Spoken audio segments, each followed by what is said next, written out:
Good morning, my fellow Christian brethren.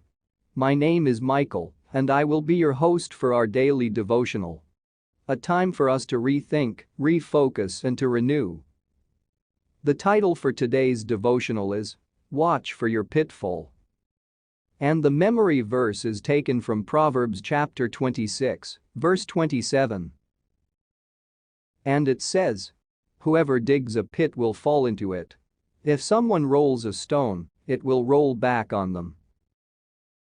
The worst mining accident in U.S. history was the Monongah coal mine explosion, which claimed 362 lives. Digging tunnels underground is risky business. Hundreds of miners around the world die each year from mining accidents, especially among coal miners. Sometimes poisonous gases enter the mine, or explosive natural gases are ignited.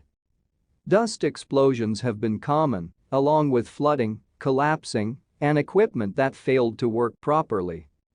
The worst mining accident in world history was the Bingxihu Colliery in China in 1942. It claimed the lives of 1,549 workers.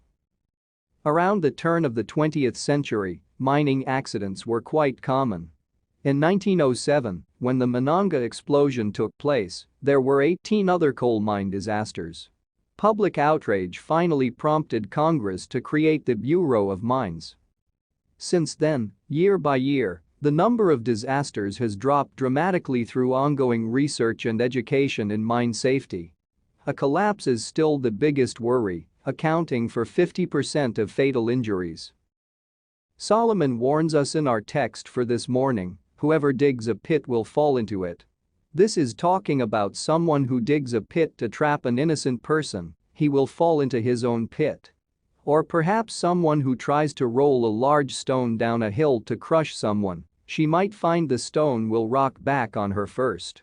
Like a boomerang or a collapsing mine, the one who does wrong toward others will have justice return on his own head, if not in this life, then certainly in the final judgment. The risk is much greater than digging for coal or moving large rocks.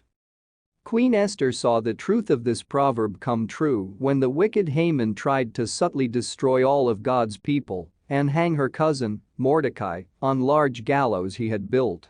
When the sinister plot was uncovered, the queen fasted and prayed and then approached the king, who brought swift justice to Haman. He was executed that day on the gallows he had built to hang Mordecai. Haman's evil plot ricocheted back on his own head. When we break God's law, there is a consequence to our actions. Unless we repent and confess our transgressions and accept the sheltering grace of God, we will receive the just rewards of our iniquity: death. I am so thankful that Jesus went into the pit and bore the weight of sin so that we can be rescued. Thank you for listening to our daily devotional program. If you like what you have listened, please consider subscribing to our channel so that you will get daily notification. For more Christian references, please visit our website www.beyondmycross.com. Have a great day and God bless you.